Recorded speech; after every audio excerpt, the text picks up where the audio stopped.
All right, baby. Good morning to you. And we are live right now in the studio with Mark McKenna. Mark, of course, a good friend of ours, publisher, comic book inker, author, and a whole lot of other stuff. And if you've ever any questions about the comic book industry, feel free to give us a call right now at 471-WPDH. Hey, I've got something here. I was reading this article on comic book experts. Now, Mark, do you consider yourself, it's got to be one of these three, or maybe not, but a comic book guy. Comic book guy knows more about comics than you ever will, and he will repeatedly tell you that. Hipster goth knows all the indie comics that won't be made into movies except for Watchmen and V for Vendetta, Ghost Word. Or 3, true comic book geek who will tell you more about comics than you want to know repeatedly. Or a little mix of both. All. There's no chance in hell that I know any more than those guys. It is, they are, comic books are real, we were just talking off air about them. Yeah. And how they've become like a collectible item that is sold to be collected, preserved, and everything else now. Yeah. And like when I would buy comic books when I was a kid, I bought them to read them. Very much true. You know, and that has kind of gone by the wayside almost. I remember in 1992 when the comic boom was had taken over the business, and the speculator market was tremendous. So guys would be buying, 10, 20, 30 books at cover price and then turning around and selling them, for $20, $30. And I did a book called Nomad in 1992, and the number one book sold 425,000 copies. And in retrospect, if that was a book that was released today, it might sell 40 or 50,000 copies. But I remember a 10-year-old boy coming over with 10 copies of the book in a plastic bag and a board. I was at a comic shop, and I remember him bringing them over to me. He didn't even look at me in the face. And I signed the book. He'd take it and put it right back in the plastic bag.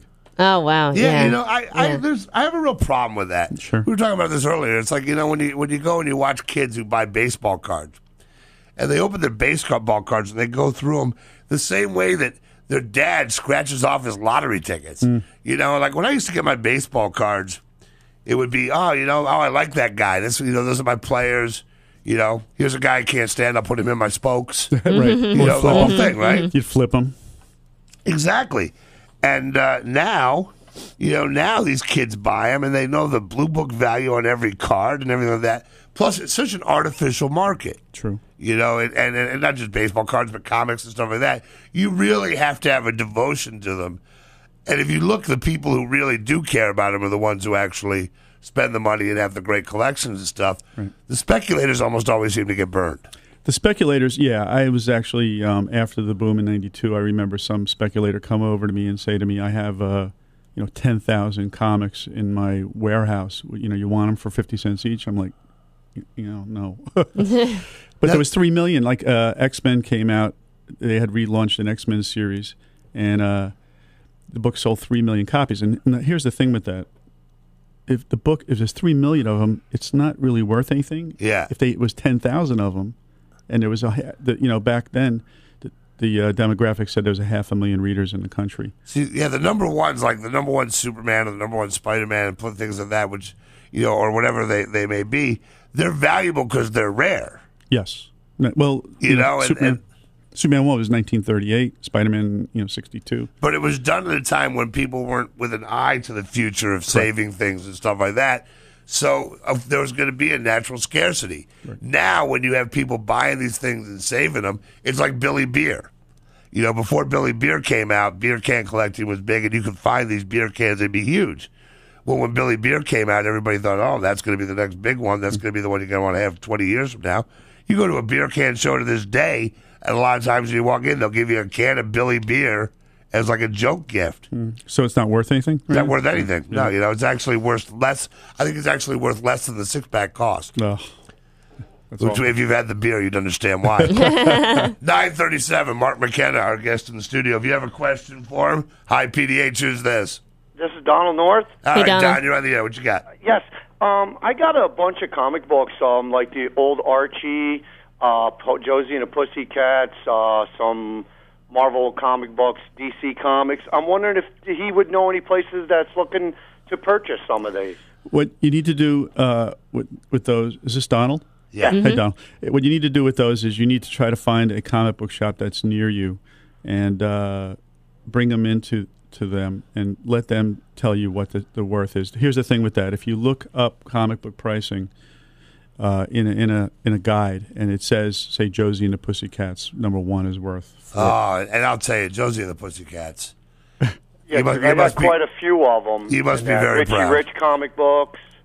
Yeah, my gut feeling is that unless it's a #1 and it was in really great shape, you might get something for it. But my gut feeling is that you probably won't. The other thing I just want to follow up with on a comic buyer's guide is if you see a book is worth, say, $15, that doesn't mean that a comic shop is going to give you $15 for it. No, it's always, they're looking to make money themselves. Exactly. A lot of people don't think that. That's always my favorite thing on when I watch Pawn Stars. Right. Because you see that same Oh, idea. yeah, It's right, right. Would anybody know if there's a comic book place out in Poughkeepsie? Because I'm in Ulster County. I looked on the computer, and I really couldn't find nobody that's in our area. I don't know, but I'll tell you what. Dragon's Den isn't comics? Dragon's Den, yes. I bet you they could probably help you over there. Thank you very much. All right, Dragon's Den. Thank you. I would Thank definitely, you. as a matter of fact, I would go check out Dragon's Den, definitely, for any of that sort of stuff, because there are people who live it.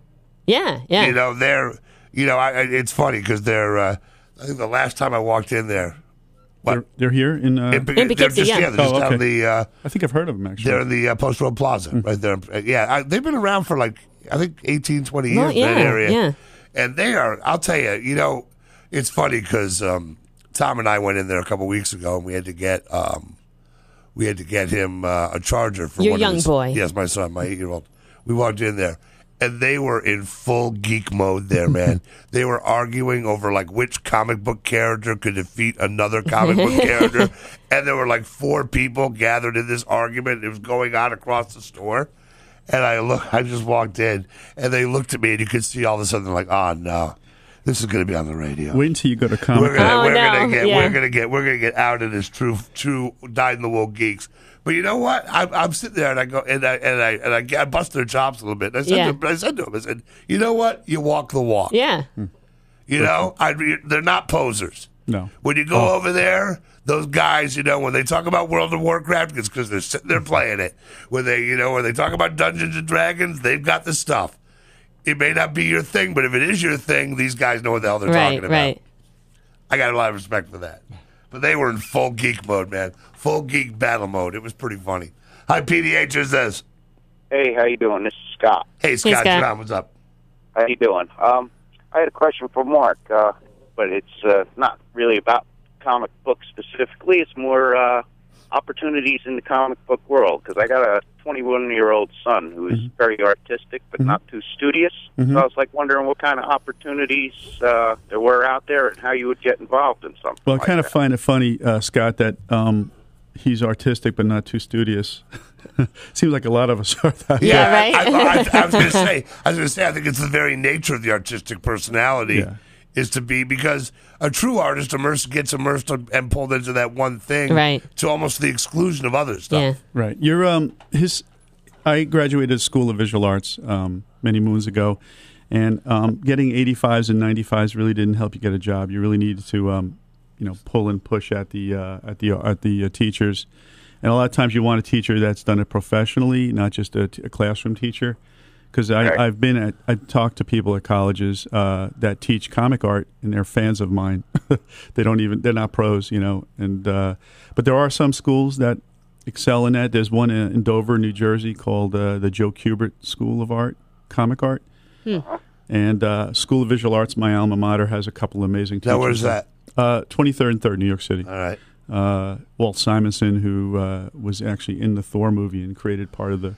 Yeah, but this is, I think the thing too, is because it's such a buyer's market for the employer, all right, for the person looking. There's a lot of people out there who want these gigs, and a finite number of these gigs to be had. True. How do you break it down? Like I always tell kids, and in radio, it's the same sort of way, where there's a lot more people who want to get in than there are opportunities to be in. Mm-hmm. And I always tell them that you've got to find a spot where you can intern or get around a radio station and prove you're valuable. Right. How does somebody go about doing that sort of thing in your industry? It's very similar in that respect to the radio business, because there are maybe only 300 opportunities. There's maybe 300 comics out there, and there's thousands of people who want to do it. So you're not going to walk in and get a job right away. And here's another kind of a thing that a lot of people think that because they're better than somebody who's bad in comics, they should get a job.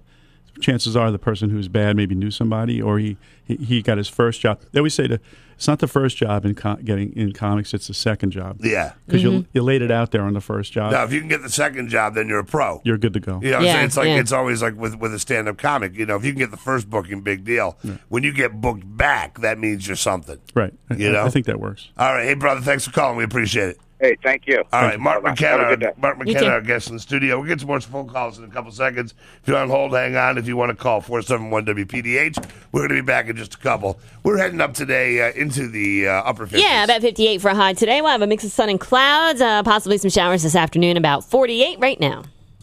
Chances are